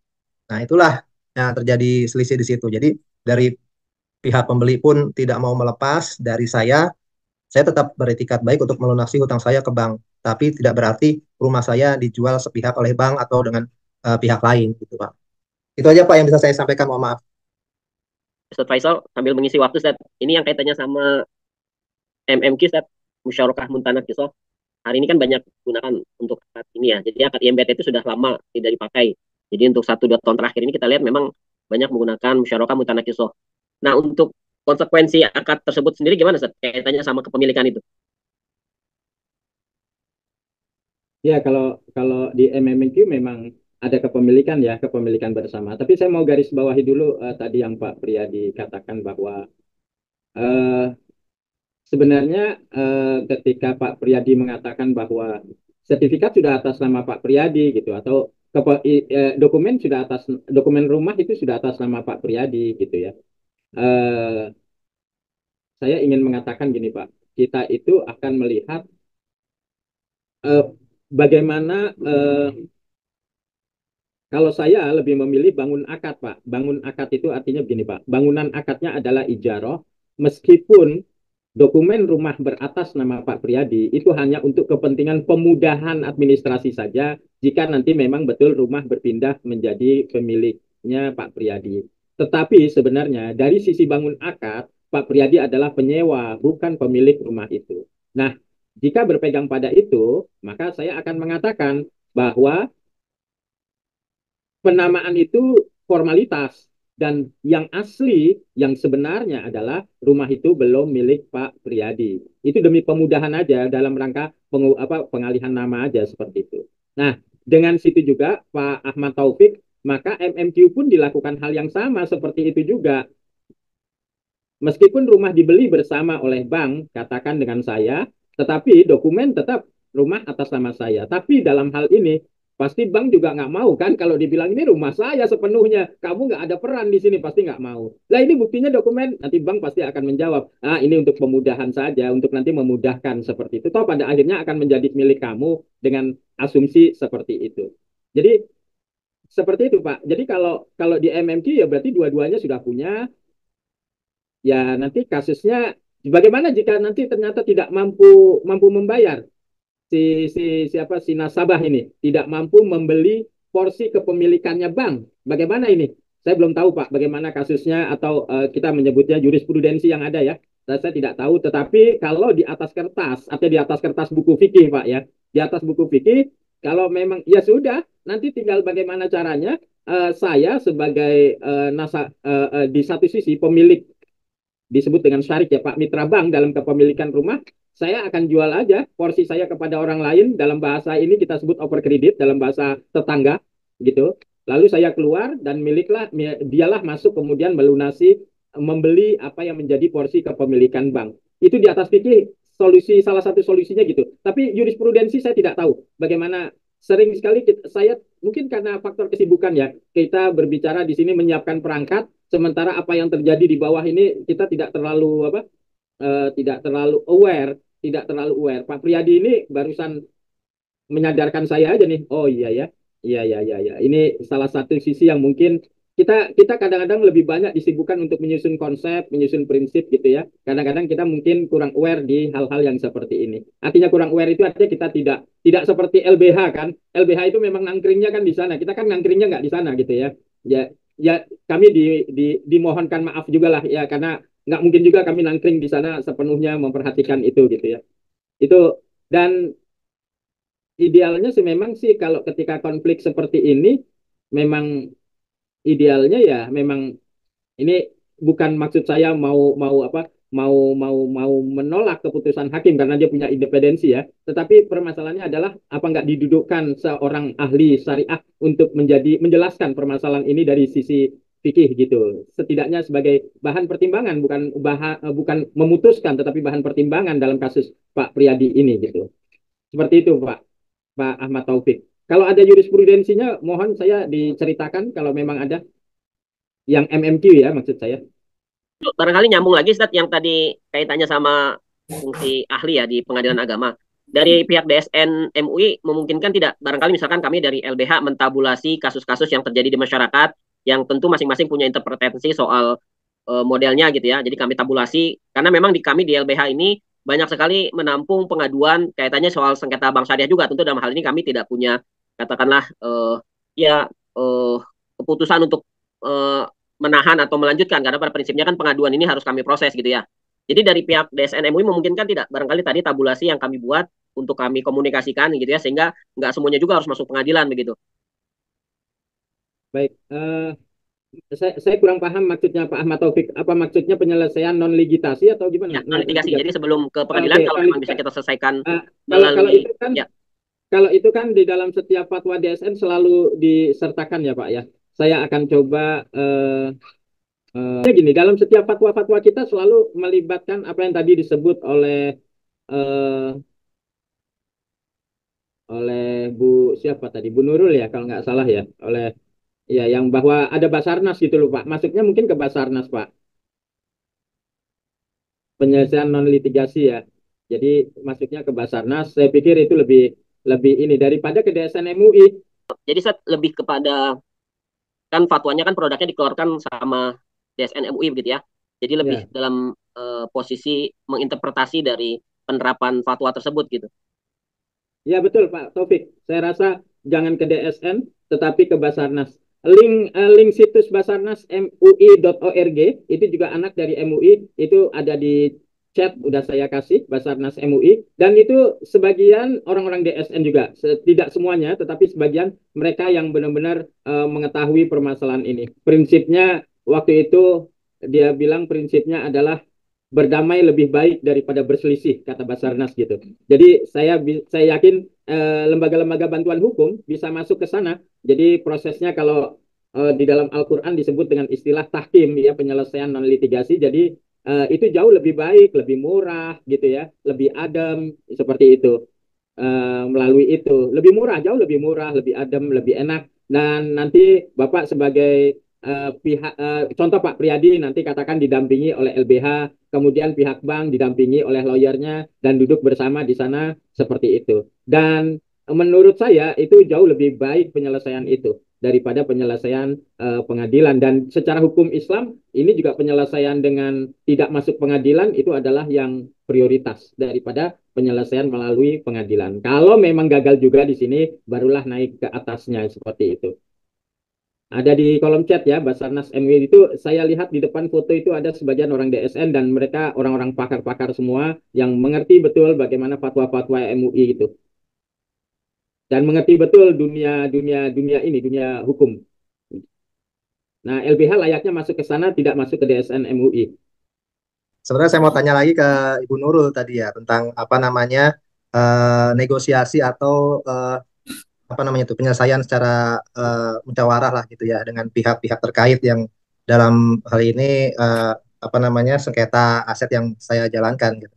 Nah, apakah boleh gitu Bank Syariah menolak negosiasi pelunasan karena dalam keputusan persidangan juga katanya itu dibolehkan dalam dalam hal apa namanya dalam hukum perdata dalam kitab hukum perdata itu boleh-boleh saja sebuah bank menolak untuk pelunasan di apa namanya tanpa tanpa bunga dan tanpa denda gitu. Di situ dilakukan boleh, tapi kalau untuk bank syariah ini apakah boleh gitu, Bu Nurul, mohon maaf, mungkin bisa menjawab gitu ya. Dan Ya, kalau kalau ini kan saya mau proses banding ya, banding perkara ini apakah disarankan untuk mengajukan banding atau tidak untuk kasus saya ini? Baik ya, gitu, Bu eh, Nurul, makasih. baik. Ini kan seharusnya memang negosiasi itu di awal sudah dijalankan. Jadi KUH Perdata nggak ada tuh mengatur tentang ini tertutup untuk negosiasi nggak ya. Bahkan di akad-akad itu selalu ada, pasti ada bunyi ya. Nah, kalau misalnya nggak ada itu jadi menyalahi ya secara prosedur ya. Harusnya ada bahwa di dalam akad itu, baik itu bentuknya mau akadnya secara syariah atau perjanjian, itu pasti mengakomodir pasal yang berisikan tentang musyawarah. Jadi nanti ada dua. Pertama menyelesaikan dengan musyawarah. Kalau itu tidak berhasil, maka diselesaikan dengan cara-cara misalnya upaya hukum ke pengadilan mana itu kan ditentukan ya, maksudnya Ya. ditentukan di mana harusnya ada. Ini kan kasusnya Pak Priyadi ini saya masih agak blank ini karena ada yang miss ya, ada yang hilang karena saya nggak baca putusan hakimnya ya. Maksudnya ini hakimnya kenapa sih ini, apakah ini menolak apa gugatannya di NO ya, Need of Van Clifford itu kan di NO ya, kalau apakah ini ditolak atau ini di NO gitu kan, terkait ketidakwenangan gitu ya. Kalau ditolak alasannya apa? Kalau misalnya sudah ditolak berarti kan pengadilan merasa ini memang kompetensinya bisa ya menangani atau memutuskan perkara ini gitu ya. Nah, itu. Jadi ada dua nih. Saya mau nanya dulu ini ditolak apa tidak dapat diterima case-nya gitu ya. Kalau tidak dapat terima apakah ini terkait kompetensi relatif, dia merasa tidak berwenang ya. Terus isi perjanjiannya itu apa, terkait ketika ada masalah itu diselesaikannya dengan cara apa gitu. Nah, terus kemudian pada saat akad perjanjian apa namanya? Jual beli rumah ya. Ini apakah ini kan setengah-setengah nih syariahnya ya, nggak pure syariah ya. Tapi dia mengakomodir ketentuan peraturan perundang-undangan tentang kredit yang ada di Indonesia ya. Biasanya kan ada fidusia ya, Pak, didaftarkan di fidusia atau enggak, misalnya seperti itu. Kalau didaftarkan tuh nggak boleh main sita sembarangan ya, karena itu tidak boleh merugikan kedua belah pihak, baik kreditur maupun debitur ya. Jadi dan tidak berlaku, sebenarnya sih saya baru dengar sih kalau itu berlaku sewa ya. Jadi sebenarnya kalau kita mencicil rumah itu ya itu artinya adalah kita diberikan hak bahwa itu adalah sebagian rumah kita gitu, sebagiannya rumah pemilik ini ya. Tapi ketika itu didaftarkan di fidusianya gitu. Nah, itu kan mengcover atau mengakomodir kepentingan kedua belah pihak. Nah, terus kemudian yang kedua, nah isi perjanjiannya itu untuk penyelesaian masalah itu seperti apa? Apakah pihak bank dia memiliki kuasa untuk melakukan unmanding, eksekusi, sita dan lain-lain. Gitu ya, itu. Kalau misalnya dia punya hak di situ, di klausul itu ada kuasa menjual dan lain, Bapak tanda tangan waktu perjanjian akadnya lah ya. Nah, berarti kan memang dia punya hak untuk itu, atau mengalihkan kepada pihak lain misalnya, memberikan kuasa untuk itu sepanjang Selamat datang di website pengadilan yang saya Anda ya, yang saya pahami itu memang ya itu. Jadi dalam kredit itu ya, misalnya akadnya itu ya memang di situ disiapkan kalau memang nanti ternyata gagal bayar apa yang terjadi gitu ya. Penyelesaian apa yang akan dilakukan baik oleh pihak banknya dengan pihak debiturnya misalnya seperti itu. Jadi nggak bisa langsung, sebenarnya nggak bisa langsung melakukan itu ya secara sepihak-sepihak, itu sih nggak ada sebenarnya. Jadi memang selalu akan dipanggil musyawarah dan lain-lain. Bahkan biasanya sih melunak aja, maksudnya apalagi prinsip syariah ya, melunak artinya ini ada pembayaran yang misalnya tanpa bunga misalnya, atau diperpanjang apanya namanya, diperpanjang masa cicilannya misalnya, atau pelunasan dipercepat, itu malah biasanya memang hal yang wajar ya seperti itu. Jadi nggak ditutup akses-akses untuk bagaimana orang yang kredit rumah ini bisa menjalankan kreditnya dengan baik gitu ya. Jadi nggak ada penutupan akses terus tiba-tiba secara barbar dia jual sepihak gitu. Sebenarnya sih nggak ada seperti itu ya, kayak gitu. Itu Pak. Itu sih yang saya masih belum clear ya terkait ini. Nah, terkait gugatan memang ini memang bukan one prestasi, tapi bukan karena alasan ada restrukturisasi cicilan ya. Tapi ini memang perbuatan melawan hukum. Kenapa gugatan perbuatan melawan hukum? Karena Pak Priyadi menarik orang-orang yang bukan hanya di dalam perjanjian. Kalau one prestasi kan cuma Pak Priyadi dengan pihak bank saja ya. Tapi kalau misalnya PMH itu kan semua orang bisa ditarik, BPN, terus kemudian KPKNL, terus kemudian siapa lagi tadi tuh, yang pihak CESI ya, para tergugatnya gitu kan, itu harus ditarik. Itu jadi perbuatan melawan hukum memang gugatannya. Jadi bukan one prestasi, karena kalau one prestasi hanya dua pihak saja ya. Kalau ini kan udah konfliknya udah melebar kemana-mana, udah kepemilikan orang ketiga. Jadi memang wajar. Saya juga pernah ada case kayak gini, tapi awalnya bukan dari akad perjanjian rumah ya, tapi sertifikat diambil gitulah seperti itu. Utangnya tuh di bawah tangan dan lain-lain. Tapi akhirnya ya alhamdulillah selesai sih setelah 7 tahun ya. Sampai putusan Mahkamah Agung sampai 7 tahun selesai. Klien saya berhasil, itu udah sampai ke KPKNL ya, udah sampai dilelang. Terus akhirnya bukan hanya dibatalkan, tapi akhirnya dikembalikan ke dia ininya ya, objek rumahnya gitu seperti itu. Itu selesai, alhamdulillah udah selesai dan sudah gugatannya dikabulkan ya. Nah kalau yang ini kan saya nggak paham nih, ini apa di NO apa gugatannya ditolak gitu seperti itu. Oke, Bu, baik. Kalau untuk gugatannya, ini adalah putusan akhir dari persidangan yang tanggal 4 kemarin. Itu saya bacakan dikit ya, Bu ya.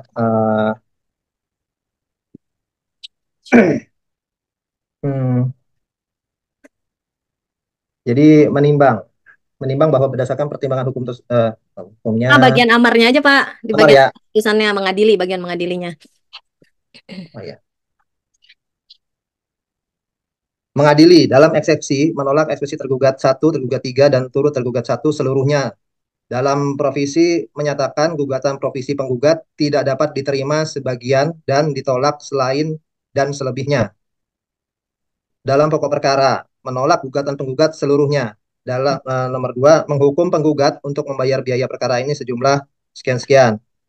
Demikian dijatuhkan dalam rapat pemusyawaratan Majelis Hakim pada Kamis 27 Juni 2024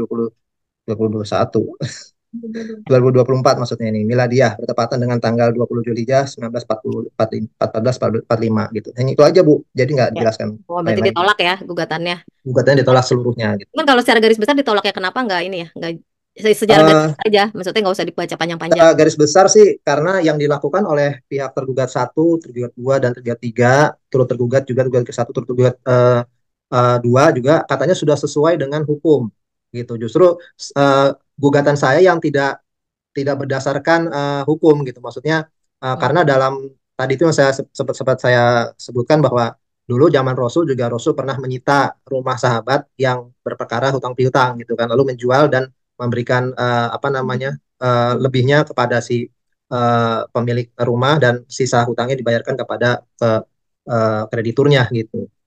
Dan sementara kalau di klausul akadnya itu ada penyelesaiannya di mana? Di pengadilan agama? Di pengadilan agama, Bu. Pengadilan agama. Itu dasarnya itu harusnya itu gugatannya bukan itu, kalau mau ditolak alasannya kan dasarnya udah ada mengacu pada kesepakatan ya untuk penyelesaian. Ya. Gitu. Nah itu memang di akadnya juga sudah disebutkan bahwa bila terjadi demikian itu diselesaikan di pengadilan agama sesuai dengan domisili, Bu. Gitu. Pilihan hukumnya tuh sesuai dengan domisili. Jadi di Tangerang, maksudnya pengadilan agama Tangerang. Nih, mengenai akad dan semua akibat serta pelaksanaannya, para pihak memilih tempat kediaman hukum yang sah dan tidak berubah di kantor kepaniteraan pengadilan agama sebagaimana ditentukan dalam ketentuan khusus. Ya, tapi kan akad itu kan hanya mengikat Bapak sama si bank ya, nggak mengikat lainnya. ini sebenarnya ada dua nih penyelesaiannya. Ini kan sengketanya udah kemana-mana ya, CSI dan lain-lain kan Ya, belum tentu juga menggunakan akad secara syariah ya, yang CSI yang dilakukan betul. dan lain. Nah itu kan berarti kalau menurut saya ini emang harusnya jangan dulu ke pengadilan agama. Kalau pengadilan agama terkait akadnya saja, jadi bapak dengan bank, karena kan itu mengikat bapak tuh terkait Mm-mm. tindakan bank ya, wan prestasi Mm-mm. gitulah. Itu Mm-mm. bisa.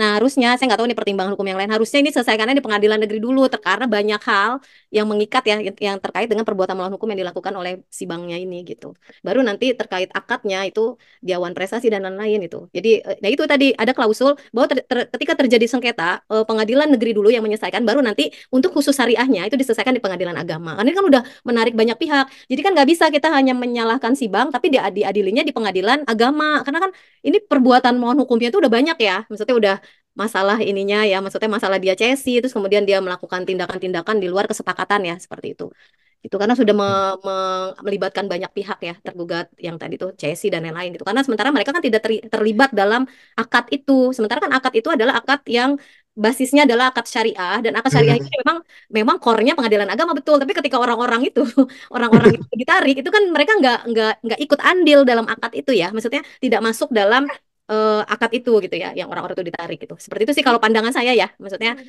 ya silakan nanti didiskusikan saja dengan tim yang selama ini mendampingi Bapak ya. Jadi untuk ya kalau mau banding banding aja, cuma nanti khawatirnya bandingnya juga sama gitu, seperti itu. Itu sih, Pak. Oh, Kalau ini kalau selama menurut ini, saya ya, karena ah, akad akad ini kan biar core ya, biar relevan. Akad Bapak dengan bank itu relevan memang di pengadilan agama, itu clear itu soal itu. Tapi kan di sini Bapak ingin menghadirkan seolah-olah ini perbuatan melawan hukum ya. iya. Sengketanya udah kemana-mana gitu, di luar dari akad yang syariah yang Bapak buat dengan si pihak bank syariah ini gitu kan, udah yang lain-lain lah pihak-pihak yang nggak pernah ada sebelumnya gitu kan, ini kan Mm-mm. lebar. Tapi saya nggak tahu apa pertimbangan hukumnya relevan atau tidak dengan penjelasan saya. Harusnya kalau kalau mau dia menolak gugatan ini, anggaplah gugatan ini obscure libel. Saya nggak tahu apakah bunyi atau enggak. Jadi Mm-mm. misalnya ada eksepsi obscure libel bahwa gugatan ini adalah kabur misalnya ya, karena ini kan Mm-mm. mendalilkan syariah. Baru make sense tuh putusannya kayak gitu. Ini mendalilkan syariah tapi melibatkan pihak-pihak lain. Karena kan pihak-pihak lain itu tidak terikat dalam akad syariah yang Ya. harus diselesaikan di pengadilan agama gitu, seperti itu. Kalau ini ya dua pihak aja, maksudnya Bapak dengan si pihak bank aja. Jadi pihak tergugat nggak ada, turut tergugat dan lain-lain itu nggak perlu digugat. Kalau memang mau Hmm. menyelesaikan di pengadilan agama, Syariah. kan Oh iya betul. kita mau Paham, konsisten paham. ya. Kita kan mau menggunakan konsep syariah ini ya. Mm-mm. Kita bawa ke pengadilan agama itu ini relevan banget. Jadi konsep syariah, kenapa banknya tuh telah melakukan tindakan ini, sementara kan ada tuh di perjanjian, nanti baca lagi. Saya kan belum baca ya isi perjanjian seperti Mm. apa. Jadi tuh hanya dua pihak aja gitu yang masuk ke situ, karena dua pihak inilah yang ruang lingkupnya yaitu dan penyelesaiannya di pengadilan agama. Tapi kalau udah masuk yang pihak yang CSI Bapak gugat, BPN digugat gitu kan. Nah, ini kan ya agak ini ya, complicated ya maksudnya keputusannya. Itulah Justru Bu, kira-kira. dalam kan itu ada eksepsi ya Bu, sidang eksepsi waktu itu. Jadi ada yang pertama itu tergugat tiga menyatakan bahwa gugatan saya obscure libels gitu ya. Dan turut tergugat satu juga meminta untuk dikeluarkan dalam perkara gitu ya. Ya KPKNL maksudnya minta dikeluarkan karena yang berhak mengadili KPKNL adalah eh, hukum apa ya? Hukum negara ya. Tata negara gitu, hukum tata negara yang berhak.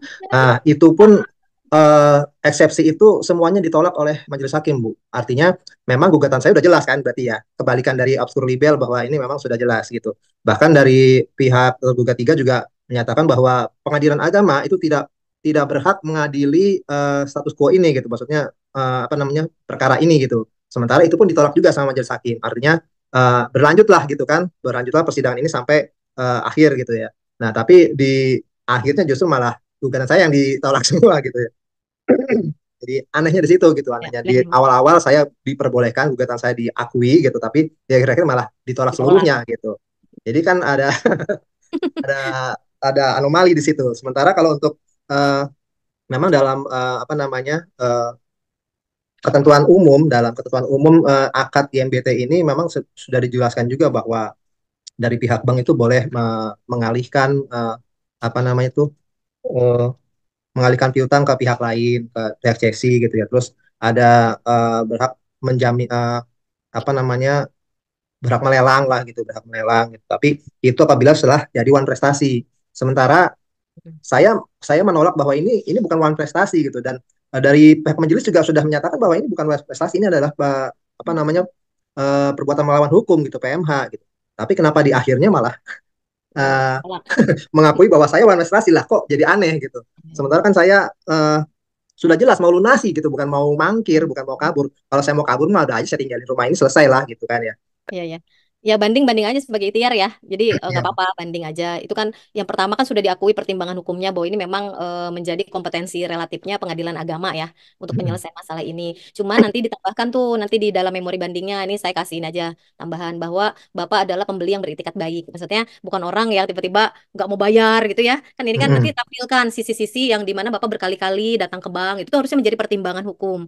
Bahwa di sini nggak ada istilahnya one prestasi karena kan posisinya memang kalau udah gagal bayar ya memang kita akui ya gagal bayar tuh tapi kan ada itikat baik untuk misalnya minta Melunasi. keringanan ya atau apalah tadi tuh pelunasan dipercepat keringanan tanpa bunga atau apa itu disebutkan satu persatu hal-hal yang menunjukkan bahwa Bapak telah memenuhi kriteria sebagai pembeli yang beritikat baik gitu ya. Jadi kan itu ada di KUH Perdata sih sebenarnya pembeli yang beritikat baik. Jadi bukan orang yang tadi one prestasi dan lain-lain gitu kan walaupun memang itu di akadnya bahaya juga ya maksudnya dia bisa melakukan sesuatu cesi kemudian pengalihan gitu ya secara sepihak. Jadi ini memang bentuk perjanjiannya ini seolah-olah sepihak sih sebenarnya. Harusnya kan perjanjian itu kan adalah kesepakatan keduanya. Jadi masing-masing bisa kasih masukan. Memang kalau bank tuh memang kadang-kadang gitu ya, perjanjian tuh dibuat secara sepihak semua. Udah Jadi ada kita draftnya. tanda tangan seolah-olah kita menyetujui isinya gitu kan. Ya itulah Iya sama betul. yang kredit dan lain-lain juga kan sama seperti itu ya banyak case-nya ya yang pernah kita tangani tuh di PAM juga seperti itu. Jadi ada yang sepihak-sepihak gitu kan, perjanjian sepihak yang kita tanda tangan gitu kan, accepted gitu. Padahal kita nggak tahu isinya tuh ternyata banyak merugikan ya konsumen atau nasabah.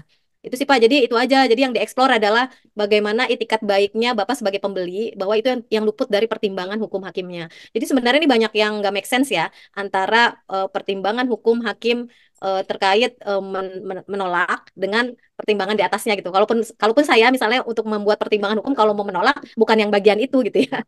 Maksudnya Iya. kalau ya.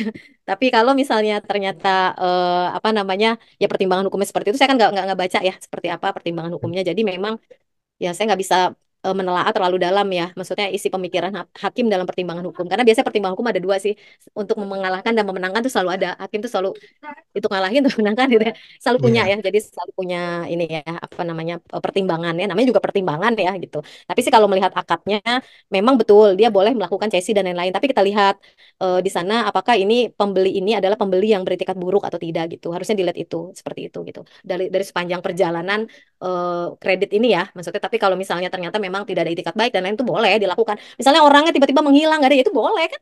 Ya jangan juga aset ini tidak bisa diapa-apakan ya oleh banknya. Misalnya orangnya menghilang orangnya kabur misalkan gitu kan fungsinya kan itu untuk mengalihkan itu kan itu jadi secara sepihak ya gitu itu sih. Isman boleh on mic jika ingin bertanya. Ini tadi sudah raise hand ya. Baik, terima kasih Mbak Dela. Assalamualaikum warahmatullahi wabarakatuh. Waalaikumsalam warahmatullahi wabarakatuh. Yang mau saya tanyakan berkaitan dengan undangan ini di pengantarnya berbunyi setelah lebih kurang 3 dekade berdirinya Bank Muamalat, market share-nya itu tidak mencapai 10%. Kira-kira siapa ini yang paling bertanggung jawab dalam hal ini? Itu aja, singkat aja. Kira-kira siapa yang bertanggung jawab? Kenapa kok bisa ini sampai terjadi? Dan apa solusinya kira-kira untuk ke depannya? Demikian Pak Taufik atau Pak Faisal, silakan. Terima kasih. Saya aja yang jawab, Pak. Ya, kalau mau dicari kambing hitamnya umat Islam Indonesia semuanya, Pak. Saya sejauh mana edukasinya kepada umat Islam untuk tentang hal riba ini? Masya Allah, kita sudah, kalau di sisi kami, BSN sudah benar-benar maksimal sekali, Pak. Cuma yang diajak edukasi kadang-kadang melongo aja, Pak. Diajak webinar, videonya nggak pernah dinyalain, malah tidur-tiduran, gitu kalau diajak ini. Kita punya DSN Institute, Pak. Kita punya DSN Institute. Okay. Punya DSN MUI Institute yang tugasnya adalah sosialisasi semua masalah-masalah ini. Cuma bahkan secara pribadi saya juga pernah mengajak orang-orang pas untuk ayo ikutan yuk gratis gitu. Bahkan kita kasih makan sekalian, Pak. Gitu ya. Tetap saja minatnya memang mungkin Allah belum buka hatinya untuk lebih jauh masuk ke dalam memahami ini, Pak. Jadi kalau dicari kambing hitamnya adalah seluruh umat. Jadi saya menggarisbawahi ini untuk agar jangan salah satu pihak yang dikecam dalam hal ini. Semuanya kita bertanggung jawab gitu. Terus langkahnya apa mengatasinya? Ya sosialisasi, dan sosialisasi menjadi tugas kita semua. Lagi-lagi kita semua sosialisasi. Tidak ada satu pihak. jika memang arahnya adalah ke perjuangan bersama gitu ya. Seperti itu, Pak. Terima kasih Pak Faisal. Sebelumnya saya juga menyampaikan bahwa saya termasuk salah satu orang yang terlambat sadar, Pak. Terlambat sadar hukum dalam hal riba. Jujur saya, mudah-mudahan Allah mengampuni dosa-dosa saya. Dan saya secara pribadi sebenarnya saya sudah memulai untuk berbagi informasi, berbagi pemahaman di grup-grup WhatsApp maupun di lingkup kecil di keluarga keluarga besar saya sendiri. Demikian, terima kasih Pak Faisal. Assalamualaikum warahmatullahi wabarakatuh. Ini ada pertanyaan dari Ibu Roshidatul Hayati.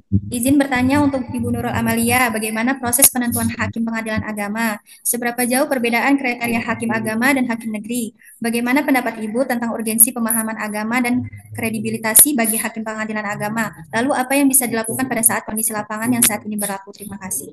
Mungkin Ibu Nurul bisa bantu menjawab. Ya, kalau untuk proses perekrutan hakim itu memang sudah ditentukan oleh undang-undang ya. Jadi kalau secara umum itu ada di Undang-Undang Kekuasaan Kehakiman, terus kemudian kalau secara spesialis pengadilan agama itu juga ada di Undang-Undang Peradilan Agama. Bagaimana menentukan kriteria hakim yang pasti kesamaan keduanya adalah bertakwa ya kepada Tuhan Yang Maha Esa. Itu sebenarnya bagi kita cukup sih ya masyarakat Indonesia ketika hakim punya kriteria takwa ya. Jadi ketika sudah bertakwa ya selesailah sudah ya. Maksudnya permasalahan hidup ya terkait mencari keadilan ya.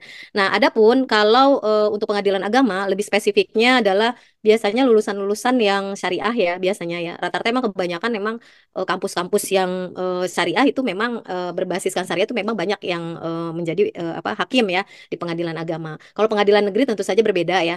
Dan ini harusnya dua-duanya juga, ini kan ada pelatihan atau pendidikan ya dari Mahkamah Agung, karena dua-duanya ini bernaung di Mahkamah Agung ya.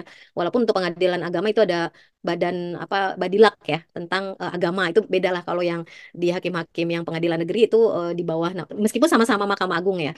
Nah itu jadi ya tentu saja urgensi pemahaman agama dan kredibilitas itu memang jadi hakim itu kan sebagaimana kita ketahui ya ini adalah beban yang berat karena ketika mengucapkan sumpah itu kan menggunakan demi Allah ya, maksudnya dan kemudian dalam putusan irah-irahnya juga ya menggunakan kalimat Tuhan Yang Maha Esa dan lain-lain ya. Makanya ini adalah beban berat bagi hakim untuk memberikan keputusan yang seadil-adilnya ya. Jadi, nah kalau kondisinya saat ini ya mungkin kita lihat ada yang memang kalau di pengadilan agama rata-rata bagus ya hakimnya.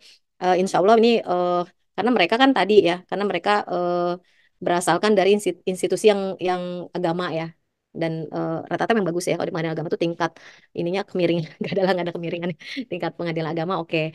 Kalau pengadilan negeri saya nggak begitu paham ya. Jadi nanti ya ibu bisa melihat sendiri aja lah ya dengan melihat berita ya di media ya bagaimana karakter ya hakim-hakim gitu ya. Dengan berbanding lurus dengan kasus-kasus yang dilakukan oleh KPK misalnya gitu ya. Nah itu nanti di ini aja maksudnya ditelaah berita-berita gitu ya. Nanti itu bisa jadi penilaian pribadi kita ya. Seperti itu. Nah kalau saat ini yang di lapangan ini ya memang setiap hakim itu harus mengikuti kode etik ya, kode etik yang berlaku dan itu tidak boleh dilanggar ya. Jadi setiap hakim itu harus memegang teguh ya kode etik yang diatur ya termasuk yang pengadilan agama ada kode etiknya, terus kemudian di pengadilan negeri juga ada etiknya ya yang harus ditaati. Jadi semua profesi sebenarnya ada kode etik ya. Itu aja kayaknya yang bisa saya sampaikan. Camnya lagi off. Dimohon untuk on cam sebentar karena kita akan mengambil dokumentasi. Nah, ayo. Nanti akan saya hitung ya, Bapak Ibu, teman-teman semua. Untuk yang slide pertama, kita mulai. 1, 2.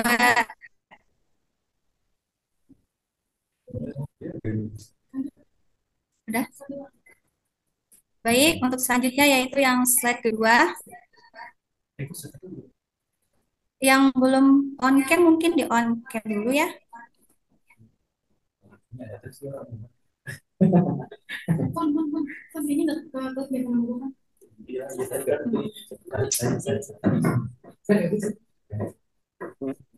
Baik, saya hitung ya. 1, 2, 3. Enggak bisa. Baik, selanjutnya yang slide ketiga. Diharapkan untuk on cam terlebih dahulu.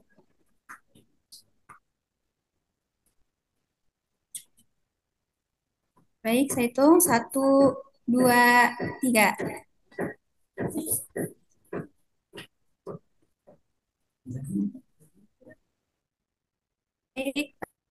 sudah selesai dokumennya. Mungkin untuk menutup diskusi ini, uh, kepada Ustadz Muhammad Faisal untuk memberikan penutup acara diskusi pada hari ini.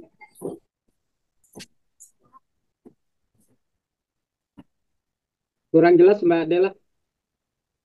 Ya, apakah kurang jelas? Diulangi.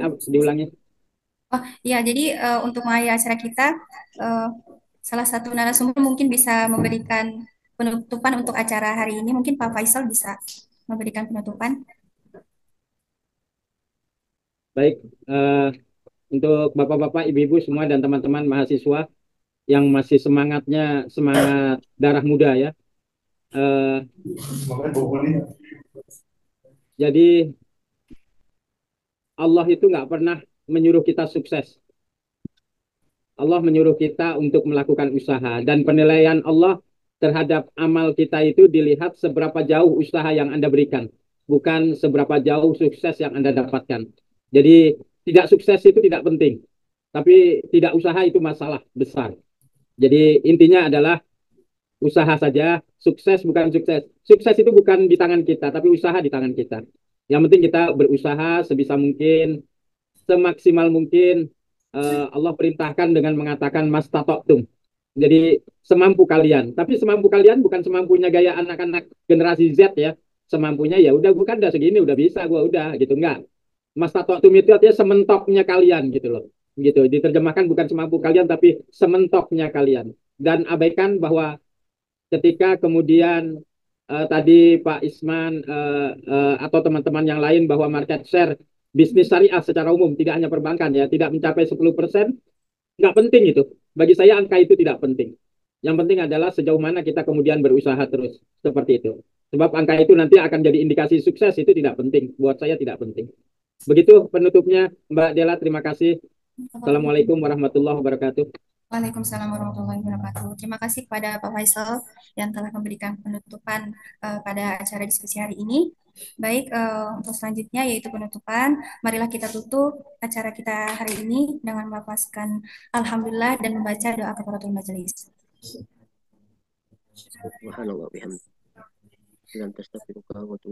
Mohon izin, Lev. Ya, terima kasih, Ustaz. Sama-sama. Assalamualaikum. Waalaikumsalam.